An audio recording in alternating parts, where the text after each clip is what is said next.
un homme de 71 ans, en pleine forme la veille, s'effondre au petit matin sans jamais se relever. Ce n'était pas une crise cardiaque ni un AVC, mais un signal ignoré que son corps envoyait depuis des mois. Et si vos jambes pouvaient vous prévenir avant qu'il ne soit trop tard? Je n'oublierai jamais ce que m'a dit une femme un matin d'hiver glacial à Marseille. Elle s'appelait Elisabeth, 72 ans, ancienne institutrice, silhouette élégante, mais démarche hésitante. Elle est entrée dans mon cabinet le regard baissé, et avant même que je ne l'invite à s'asseoir, elle a lâché cette phrase que je n'ai jamais pu effacer de ma mémoire. « Docteur, j'ai peur de mes jambes. J'ai peur qu'elles me laissent de tomber un jour. » Pas tomber au sens figuré, non. Tomber au sens propre, s'écrouler, s'effondrer, comme une porte qui claque sans prévenir. Cette peur-là, sourde, insidieuse, je la rencontre chaque jour dans le regard de celles et ceux que j'accompagne après 60 ans. À cet instant précis, j'ai compris qu'on ne parle pas assez de ce sujet, parce que dans notre société, on associe les jambes à la simple marche, à une mécanique presque secondaire. Mais on oublie qu'elles sont le socle de notre autonomie, le pilier de notre confiance. Les jambes, c'est ce qui nous permet de dire « je vais où je veux, quand je veux ». Et quand elles commencent à faiblir, ce n'est pas seulement notre mobilité qui vacille, c'est notre monde intérieur qui se fissure. Elisabeth avait glissé 2 semaines plus tôt sur une marche humide. Rien de grave en apparence, une contusion au genou, un peu d'hématome et quelques jours de repos. Mais ce n'est pas la blessure physique qui l'avait marquée. C'était ce que ce petit accident avait réveillé en elle. Le doute, l'angoisse de ne plus pouvoir sortir seule, de devenir un poids pour ses enfants, de perdre ce lien précieux avec sa propre vie quotidienne. Aller chercher son pain le matin, flâner au marché du Prado, prendre le bus jusqu'au Vieux-Port. Toutes ces petites choses qu'elle faisait sans y penser, elle commençait à les éviter, à les repousser, à les redouter.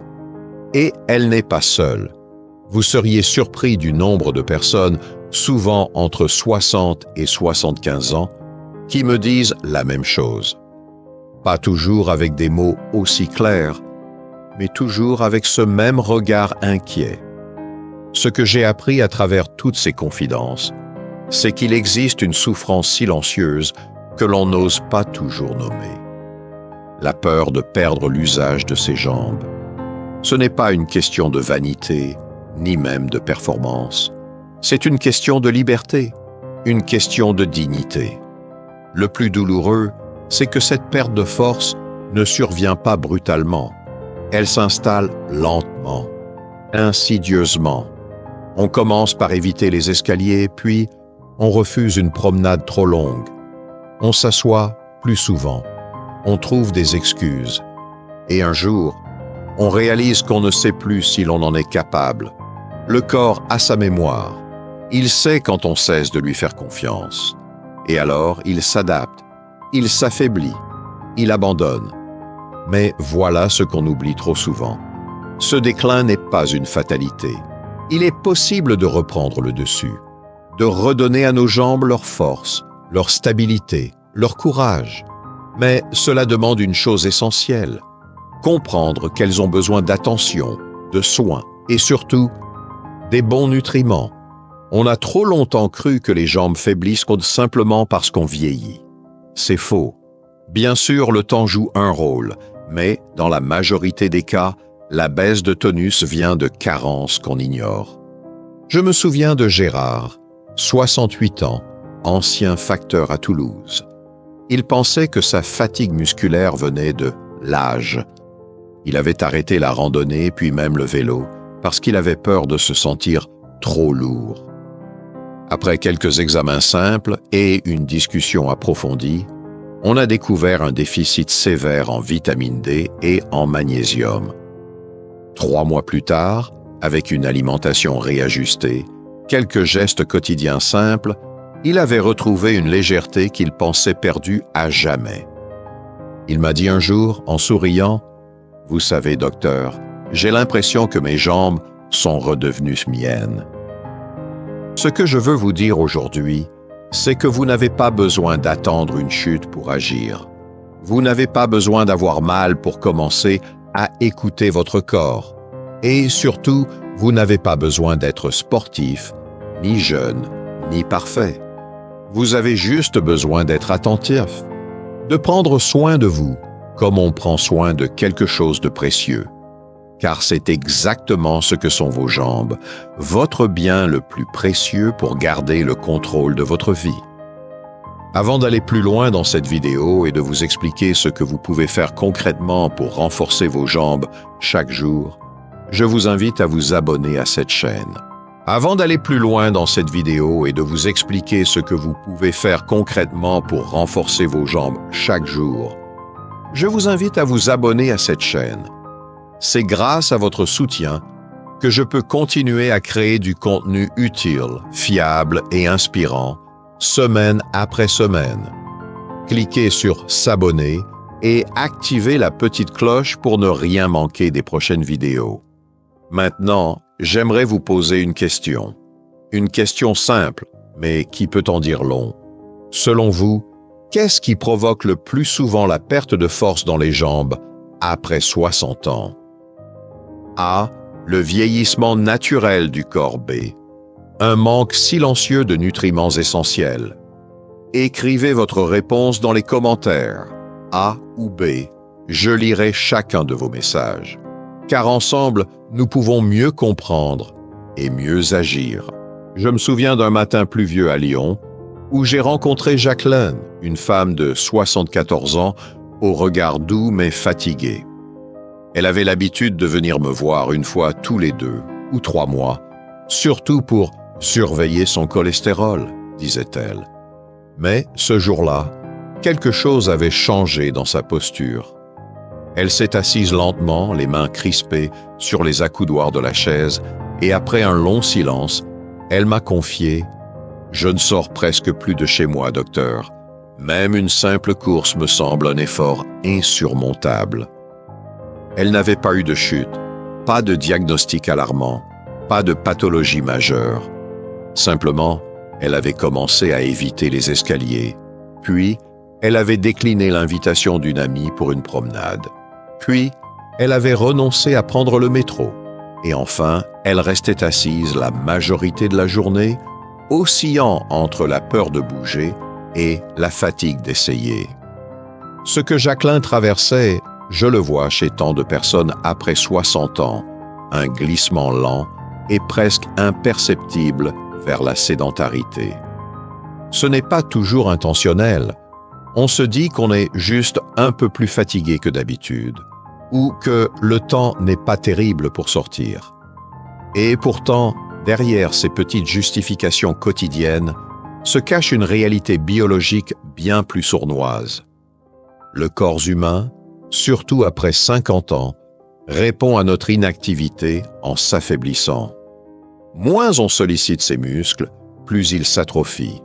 Moins on les nourrit avec les bons éléments, plus ils deviennent fragiles. Et un jour, monter 2 marches semble plus difficile que parcourir 1 kilomètre quelques années plus tôt. Le cercle vicieux commence souvent par une légère baisse d'énergie. On se sent plus lourd, moins stable, on perd en souplesse. Alors on bouge moins, ce qui réduit encore la tonicité musculaire. Le corps devient lent, moins réactif, la fatigue devient permanente, les douleurs apparaissent et l'on finit par croire que c'est juste l'âge. Mais ce n'est pas ça. Ce n'est jamais juste l'âge. C'est une conjonction de facteurs silencieux, parmi lesquels la carence en nutriments essentiels joue un rôle central. Lorsque j'ai fait passer un simple bilan à Jacqueline, ses résultats étaient révélateurs. Taux de vitamine D très bas, déficit en magnésium, légère carence en vitamine B 12. Rien de spectaculaire. Et pourtant, Ces déséquilibres étaient largement suffisants pour expliquer son manque de tonus, ses jambes lourdes, sa posture affaissée. Ce n'est pas qu'elle vieillissait mal, c'est qu'elle manquait simplement de carburant. Le plus douloureux dans ces cas-là, c'est que ces carences sont invisibles à l'œil nu, mais elles rongent lentement la vitalité. Personne ne vous prévient que la vitamine D ne se fixe plus aussi bien après 60 ans. Personne ne vous dit que votre capacité à absorber la B12 décline naturellement. Personne ne vous explique que le magnésium, essentiel à la relaxation musculaire, est aussi l'un des minéraux les plus rapidement éliminés par le stress chronique ou certains traitements. Et pourtant, ce sont ces petites pièces manquantes qui, mises bout à bout, finissent par désorganiser tout l'équilibre du corps. Je vous partage cela non pas pour vous inquiéter, mais pour vous inviter à observer avec attention. Les signes sont là, subtils. Jambes qui se fatiguent rapidement, crampes nocturnes, fourmillements, raideur au réveil, perte de confiance dans les mouvements quotidiens. Ce ne sont pas des fatalités, ce sont des messages du corps. Et comme pour tout message, il faut savoir l'écouter avant qu'il ne se transforme en cri. Jacqueline, après quelques ajustements simples, a commencé à reprendre goût à ses petites habitudes. Une promenade chaque matin, même courte.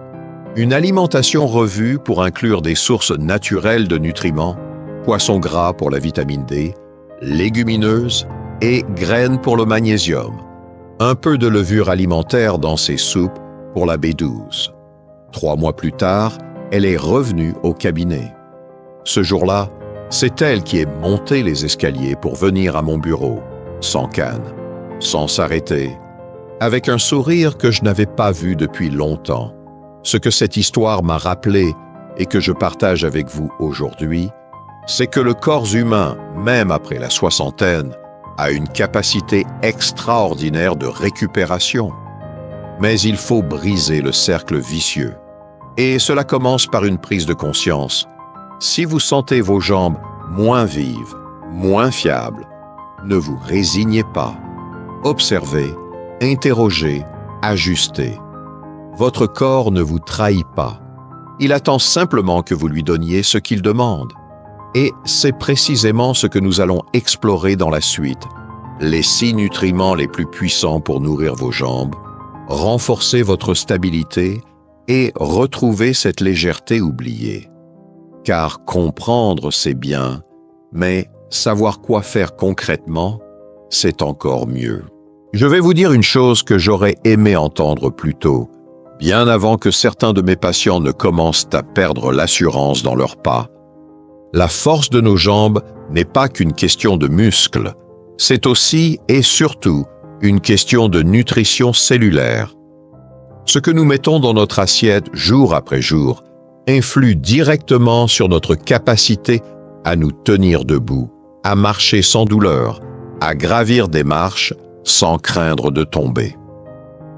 J'ai accompagné trop de personnes qui pensaient qu'il était trop tard. Et pourtant, quand nous avons réintroduit les bons nutriments dans leur quotidien, ils ont redécouvert une légèreté dans leurs jambes qu'ils croyaient perdues. Prenons l'exemple d'Henri, 70 ans, ancien professeur d'histoire à Nantes. Il m'a consulté un jour car il avait l'impression que ses jambes ne suivaient plus. Elles étaient lourdes dès le matin, il ressentait des crampes imprévisibles la nuit. Et surtout, une sensation étrange, presque électrique, le long des mollets lorsqu'il restait assis trop longtemps. En l'écoutant, j'ai tout de suite pensé à un déficit en vitamines spécifiques, celles qu'on néglige souvent, alors qu'elles jouent un rôle fondamental dans la coordination musculaire, la récupération et la stabilité articulaire. La première dont je lui ai parlé, c'est la vitamine D. À partir de 60 ans, la production cutanée de cette vitamine essentielle chute considérablement, même si l'on s'expose au soleil. Et cette vitamine, ce n'est pas uniquement pour les os, comme on le croit trop souvent. elle agit aussi sur la puissance musculaire, sur l'équilibre et surtout sur la capacité du corps à éviter les chutes. Henri avait arrêté de consommer du poisson. Il n'aimait plus le lait depuis des années et passait la majorité de son temps à l'intérieur. Nous avons simplement réintroduit une cuillère quotidienne d'huile de foie de morue, comme le faisait sa mère autrefois. 2 semaines plus tard, il dormait mieux. 1 mois plus tard, il ne parlait plus de ses jambes lourdes. Mais ce n'était pas tout. Son second problème venait d'une autre carence, bien plus insidieuse, celle en vitamine B12. Cette vitamine, qu'on trouve principalement dans les produits animaux, est indispensable pour le bon fonctionnement du système nerveux. Sans elle, la communication entre le cerveau et les muscles devient moins fluide, moins précise. Cela peut provoquer des fourmillements, des pertes d'équilibre, des jambes qui réagissent mal aux ordres. Le problème, c'est qu'avec l'âge, notre estomac produit moins d'acide nécessaire à l'assimilation de la B12. Même en mangeant correctement, on peut être carencé. Pour Henri, nous avons ajouté un peu de levure alimentaire enrichie dans ses plats du soir. Une cuillère à soupe sur ses légumes, une habitude simple, presque anodine. Mais après 1 mois, il m'a confié qu'il avait l'impression de reconnecter avec ses jambes, de sentir mieux le sol sous ses pieds. Ce n'était pas un miracle, c'était simplement la biologie qui retrouvait son équilibre. Enfin, il y avait cette raideur articulaire dont il me parlait souvent, surtout au niveau des genoux. Une gêne au réveil, une difficulté à enchaîner les pas après être resté assis. Là, j'ai su qu'il manquait une vitamine essentielle, mais souvent oubliée dans le dialogue sur le vieillissement, la vitamine C. Ce n'est pas qu'une arme contre le rhume. C'est aussi le moteur de la production de collagène, cette protéine qui soutient nos tendons, nos ligaments, nos cartilages. Sans collagène, les articulations deviennent sèches, fragiles, douloureuses. Henri aimait les fruits, mais pas tous les jours. Alors, je lui ai proposé un petit geste, une cuillère de poudre d'acérola chaque matin dans un verre d'eau. Naturel, puissant, facile. En moins de 2 mois, il ne boit plus seulement ce verre pour ses jambes, mais pour son plaisir, car il a vu le changement. Moins de raideur, plus de fluidité, et cette impression que ça circule mieux. Ce que je retiens de son parcours, c'est qu'il ne s'agit pas de prendre des tonnes de compléments ou de révolutionner son mode de vie du jour au lendemain. Il s'agit de comprendre que certaines clés de notre mobilité résident dans des éléments très simples, parfois oubliés. 3 vitamines. D pour la force, B12 pour la coordination, C pour la souplesse. Ces 3 piliers, lorsqu'ils sont présents en quantité suffisante, changent la qualité de notre marche, de notre posture, de notre autonomie. Et ce n'est pas un hasard si tant de personnes, après avoir ajusté leur alimentation avec ces éléments, me disent la même chose. Je me tiens plus droit, je me sens plus vivant. Cela peut sembler modeste, mais pour quelqu'un qui avait commencé à perdre pied, c'est une transformation immense. Les jambes, ce ne sont pas juste des muscles à entretenir. Ce sont des tissus à nourrir, à respecter, à écouter, et c'est exactement ce que nous continuerons à faire ensemble, car dans la suite, je vais vous parler de 3 autres nutriments, souvent négligés, mais tout aussi décisifs. Ceux qui protègent vos os, évitent les crampes et stimulent la circulation. Je me souviens très bien de Bernard, un homme de 75 ans que j'ai suivi pendant plusieurs années. Il vivait à Rodez, dans une maison entourée de champs, et avait cette manière paisible de regarder le monde avec une certaine distance. Un jour, au détour d'un rendez-vous de routine, il m'a confié quelque chose de simple, presque banal. J'ai l'impression que mon corps est solide, mais qu'il ne sait plus comment bien utiliser ce qu'il reçoit. J'ai trouvé cette phrase à la fois poétique et lucide. car elle résumait exactement ce que j'observe chez beaucoup de personnes après 60 ans. Un organisme qui reçoit encore du calcium, mais qui ne sait plus quoi en faire. On nous a toujours dit que, pour avoir des os solides, il fallait consommer du calcium. Du lait, du fromage, du yaourt, des amandes. Et c'est vrai, le calcium est essentiel. Mais ce que l'on dit beaucoup moins, c'est que sans une autre vitamine tout aussi cruciale, ce calcium peut devenir inutile, voire dangereux. Cette vitamine, c'est la K2. Une alliée discrète, méconnue, mais absolument indispensable. La vitamine K2 agit comme un guide dans notre corps. Elle prend le calcium que nous consommons et le dirige vers les bons endroits, notamment vers nos os, là où il peut renforcer la structure, solidifier la densité, soutenir le squelette. Mais surtout, elle empêche ce calcium de se déposer là où il ne faut pas, dans les articulations, dans les artères, dans les tissus mous. Sans K2, le calcium peut se loger dans les genoux, dans les hanches, dans les épaules, créant des raideurs, des douleurs, une perte de mobilité progressive. Et le plus inquiétant, c'est qu'on ne ressent pas immédiatement les effets de ce déséquilibre. On commence simplement à sentir une rigidité le matin, un inconfort en se relevant d'une chaise, une gêne dans les mouvements latéraux. Puis, les articulations deviennent plus sensibles, moins réactives. Et on finit par croire, à tort, que c'est normal à cet âge. Bernard était un grand amateur de fromage, et pourtant, il souffrait de douleurs persistantes aux genoux. Lorsqu'on a évalué ses apports en vitamine K2, on a constaté qu'ils étaient quasiment inexistants. Pourquoi? Parce que la K2 ne se trouve pas dans tous les produits laitiers. Elle est surtout présente dans les aliments fermentés. Certains fromages affinés comme le Gouda, l'emmental vieilli, le brie bien affiné, mais aussi dans des produits que l'on consomme rarement comme le natto japonais ou certains beurres issus de vaches nourries à l'herbe. Je lui ai conseillé un changement tout simple. Remplacer le beurre classique par du beurre de baratte issu de lait cru provenant d'animaux élevés en pâturage. Une petite cuillère le matin sur sa tartine. Il a aussi redécouvert la choucroute maison, faite avec amour par sa sœur, qu'il avait un peu délaissée. Et au bout de quelques semaines, les effets ont commencé à se faire sentir. Moins de craquements dans les articulations, moins de tension dans le bas du dos. Et surtout, une sensation de souplesse retrouvée, presque oubliée. Ce qui m'a le plus frappé, c'est qu'il n'avait pas seulement gagné en mobilité physique. Il avait retrouvé une sorte d'élan. Il se remettait à jardiner, à bricoler, à marcher plus longtemps sans se demander si ses hanches allaient tenir le coup.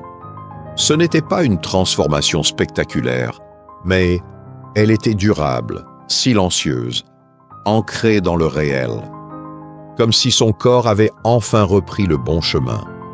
Ce que je retiens de son expérience, et que je partage souvent autour de moi, c'est que nous avons tout à gagner à mieux comprendre ce qui se passe à l'intérieur de nous, à ne pas se contenter de consommer des compléments pour les os en espérant qu'ils fassent le travail. Le calcium, seul, ne sait pas où aller. Il a besoin d'un guide. Et ce guide, c'est la vitamine K2. Alors je vous invite à regarder ce que vous mangez au quotidien, à vous demander si vos apports sont réellement complets. Peut-être avez-vous le calcium, mais manquez-vous du messager. Cette simple réflexion peut éviter bien des douleurs, bien des opérations, bien des regrets. Dans un monde où l'on parle beaucoup d'exercices, de kinésithérapie, de postures et de chaussures orthopédiques, ce qui est très utile bien sûr, il ne faut pas oublier cette dimension silencieuse mais fondamentale, la chimie de notre corps. Le flux, l'orientation, l'équilibre. Nourrir nos os, ce n'est pas seulement les faire bouger, c'est les nourrir correctement, en profondeur. Et une fois que la structure osseuse est protégée, qu'elle retrouve sa solidité intérieure, alors tout devient plus simple. Les gestes quotidiens redeviennent fluides. la posture s'améliore. Et cette peur diffuse de tomber, de ne pas réussir à se relever, commence à disparaître. C'est un cercle vertueux, et il commence souvent par une seule cuillère de bon gras, de bon sens et de conscience. Et si vous vous demandez maintenant comment agir directement sur l'énergie de vos muscles, sur la souplesse de vos mouvements et sur ces crampes nocturnes qui vous empêchent parfois de dormir, alors vous êtes prêt pour la suite. Parce que ce que nous allons explorer maintenant, c'est un minéral que votre corps réclame en silence, dès qu'il est en manque, le magnésium. Il y a quelques années, j'ai reçu dans mon cabinet un homme nommé Thomas, 66 ans, retraité de la SNCF. Il avait l'habitude de faire de longues promenades dans les bois près de Clermont-Ferrand, mais depuis quelque temps, ses jambes le gênaient. Ce n'était pas une douleur franche, ni même une vraie faiblesse, mais plutôt une sensation de lourdeur persistante, comme si chacune de ses foulées demandait un effort démesuré. Il m'a dit avec une pointe d'agacement: « Je n'ai rien changé à mes habitudes, docteur, et pourtant, j'ai l'impression que mon corps me lâche. » J'ai entendu cette phrase des dizaines de fois, et à chaque fois, je pense immédiatement à un minéral essentiel, le magnésium. On parle souvent du magnésium comme d'un anti-stress, et c'est vrai, mais ce que peu de gens savent, c'est à quel point ce minéral est vital pour nos jambes. Le magnésium est un régulateur musculaire de premier ordre. Il aide les fibres à se contracter et à se relâcher correctement. Il joue sur l'équilibre électrolytique, sur la qualité du sommeil, sur la récupération physique et surtout, il agit comme un calmant naturel pour les muscles. Lorsqu'il vient à manquer, tout devient plus tendu, plus instable, plus imprévisible. Chez Thomas, ce manque se manifestait par des crampes nocturnes, des spasmes dans les mollets après seulement quelques minutes de marche et ce sentiment étrange de ne plus pouvoir faire confiance à ses jambes dans les escaliers. Il ne comprenait pas, car son alimentation lui semblait correcte. Mais, comme beaucoup de personnes de son âge, il ne savait pas que le magnésium est éliminé facilement par l'organisme, notamment en cas de stress chronique, de consommation régulière de café ou de certains médicaments comme les diurétiques ou les inhibiteurs de la pompe à protons. Je lui ai proposé un rééquilibrage simple, sans bouleversement. Une poignée de graines de courge chaque jour. Une habitude modeste, mais extraordinairement efficace. Les graines de courge sont riches en magnésium, mais aussi en zinc et en bons acides gras. On peut les croquer telles quelles, les ajouter dans une salade, les intégrer à une soupe. L'essentiel, c'est la régularité. Après 2 semaines, Thomas m'a rappelé. Il ne parlait pas encore d'un miracle, mais il m'a dit ceci: c'est plus fluide, plus simple. J'ai l'impression que mes jambes retrouvent leur tempo. Ce qui est fascinant avec le magnésium, c'est que les résultats sont souvent rapides. Les personnes qui en manquent en ressentent les effets sans le savoir. Fatigue dès le réveil, sensation de jambes sans repos la nuit, palpitations, fourmillements, baisse de morale. Ce sont des signaux d'alerte. Le corps réclame, parfois à voix basse, ce qui lui manque pour bien fonctionner. Et chez les personnes de plus de 50 ans, ce minéral est trop souvent négligé, alors qu'il pourrait éviter bien des désagréments. Je me souviens aussi de Mireille, 71 ans, qui se plaignait de douleurs diffuses dans les cuisses et le bas du dos. Son médecin lui avait prescrit des antalgiques, mais elle refusait de prendre des médicaments tous les jours. Lors de notre entretien, je lui ai parlé du rôle du magnésium dans la transmission nerveuse et la détente musculaire. Elle a changé quelques habitudes. Moins de plats industriels, plus de légumes verts à feuilles, des amandes en collation et surtout une cuillère à soupe de graines de tournesol chaque matin. 3 semaines plus tard, Elle retrouvait l'envie de marcher seule autour de l'étang du parc, chose qu'elle n'osait plus faire depuis longtemps. Ce que j'aime dans ces histoires, c'est qu'elles prouvent qu'un changement minuscule peut transformer un quotidien. On pense parfois que pour aller mieux, il faut tout bouleverser. Mais non. Parfois, il suffit d'un petit ajustement, d'un ingrédient qu'on intègre avec plaisir, d'une routine qui s'installe sans effort, et le corps, peu à peu, retrouve son intelligence naturelle. Il recircule mieux, il récupère mieux, il répond mieux. Le magnésium est un élément discret mais essentiel, surtout pour ceux qui souhaitent préserver l'autonomie de leur mouvement. Il calme l'intérieur, dénoue les tensions, favorise la régénération. Et au-delà du confort physique, il rend aussi à la personne cette sensation intime d'élan, de légèreté, de mouvement fluide et naturel. Je le dis souvent à mes patients, ce que vous ressentez dans vos jambes n'est pas toujours le reflet de votre âge. C'est peut-être simplement le reflet d'un manque. Et ce manque, on peut y répondre de manière naturelle, durable, respectueuse. Dans un monde qui médicalise tout, il est encore possible d'écouter son corps et de l'accompagner doucement, sans le brusquer. Et si vous vous reconnaissez dans ces histoires, si vous sentez que vos jambes vous parlent, vous gênent, vous réveillent en la nuit, alors il est peut-être temps d'aller plus loin. Car après avoir nourri vos os et détendu vos muscles, il reste encore un aspect fondamental à explorer, la circulation sanguine. Et c'est là qu'intervient une vitamine souvent oubliée, mais qui fait toute la différence quand il s'agit d'avoir des jambes plus légères et plus vivantes, la vitamine E. En repensant à toutes les histoires que j'ai partagées avec vous dans cette série, je réalise à quel point notre santé repose sur une alchimie subtile entre nos habitudes, nos choix alimentaires, notre attention au corps et notre volonté d'écouter ce qu'il nous dit. Les jambes, si souvent considérées comme un simple moyen de se déplacer, sont en réalité un symbole de quelque chose de bien plus profond. Notre liberté d'agir, de vivre, d'aller vers les autres, de rester debout face à l'existence.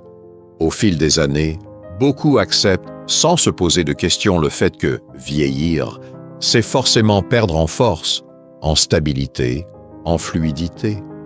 Mais, vous l'avez vu à travers les exemples concrets de Jacqueline, Thomas, Bernard ou encore Mireille, cette idée reçue est bien souvent fausse. Oui, le corps change. Oui, les mécanismes internes ralentissent. Mais non, cela ne signifie pas qu'il faille se résigner. Au contraire, nous avons exploré ensemble 6 éléments essentiels, vitamine D, B12, C, K2, magnésium et E, qui agissent chacun à un niveau précis, musculaire, nerveux, articulaire, osseux, circulatoire. Ces nutriments ne sont pas des compléments abstraits, mais des leviers puissants pour transformer le quotidien. Une simple cuillère par jour, un ajustement alimentaire modeste, une prise de conscience dans le choix d'un aliment, et les jambes redeviennent plus solides, les nuits plus calmes, la marche plus assurée. Ces petites actions simples, intégrées avec régularité, peuvent inverser le cours d'un affaiblissement insidieux. Mais au-delà de la physiologie, ce que j'aimerais que vous reteniez surtout, c'est le message d'espoir. Il n'est jamais trop tard pour changer. Il n'est jamais inutile d'essayer. Le corps ne demande qu'à coopérer pour peu qu'on lui offre ce qu'il attend, de l'attention, de la qualité, de la bienveillance. La fatigue, les douleurs, les raideurs ne sont pas des punitions, ce sont des signaux. Et à chaque signal, une réponse existe. Ce que cette série m'a appris, c'est que chaque jour est une opportunité de semer un geste qui portera ses fruits demain. Vous n'avez pas besoin de révolutionner votre vie. Commencez petit.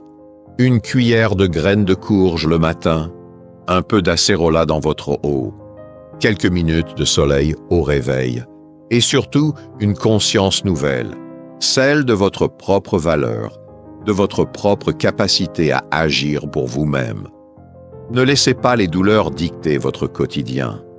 Apprenez à leur répondre avec douceur, avec intelligence, avec patience.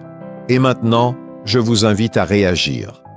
Selon vous, quel est le petit geste que vous pouvez commencer dès demain pour prendre soin de vos jambes? Écrivez votre réponse dans les commentaires. Cela aidera peut-être d'autres personnes à trouver leur propre premier pas. Si ce contenu vous a apporté quelque chose, je vous remercie de vous abonner à cette chaîne.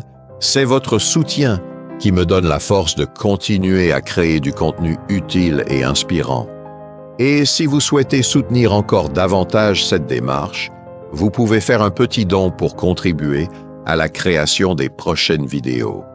Chaque geste compte. Merci de tout cœur.